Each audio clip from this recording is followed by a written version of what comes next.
And one of the questions I asked at those open houses is how much of that specialty crop has to be grown to make that $1 billion investment make sense?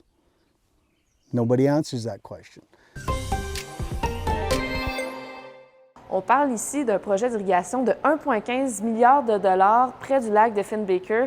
Le gouvernement va de l'avant et ce, même si aucune enquête de faisabilité n'a été rendue publique. Le projet consiste à prendre l'eau du lac pour irriguer les champs aux alentours pour contrer les changements climatiques, mais certains se demandent pourquoi payer aussi cher pour le bénéfice de quelques fermiers alors que tous les contribuables paieront la facture.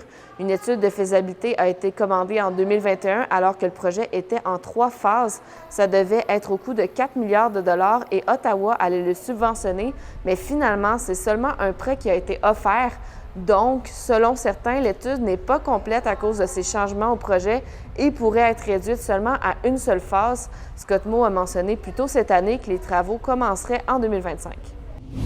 Le nouveau système administratif du système de la santé donne encore du fil à retordre. Le NPD aurait obtenu un document de l'Autorité de la santé. On y mentionne des délais de paiement chez les médecins. Selon le parti, il y a plusieurs médecins qui considèrent quitter la province ou bien réduire leur nombre d'heures de travail dans les salles d'urgence. Dans le mémo, il est indiqué qu'une équipe est en place pour régler le problème le plus rapidement possible. Ce n'est pas la première fois qu'on entend parler de problèmes avec ce nouveau système administratif.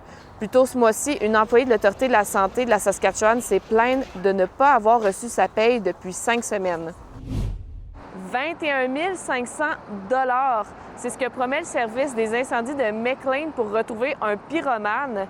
Le suspect s'en prendrait principalement aux balles de foin, mais aussi à l'herbe et aux récoltes. Depuis la fin juillet, il y a eu plus d'une vingtaine d'appels pour ce type d'incendie dans la communauté, alors que normalement, c'est le nombre d'interventions pour l'année. Quiconque qui offrira de l'information pour permettre d'arrêter le suspect se méritera la récompense. Au départ, c'était un montant de 3 000 $, mais il a été augmenté avec le temps pour s'assurer de conclure cette histoire le plus rapidement possible. C'est ce qui conclut notre vidéo journal d'aujourd'hui. Vous pouvez toujours télécharger l'appli Info, consulter notre site web pour plus de nouvelles. Je vous souhaite un bon mercredi et on se retrouve demain.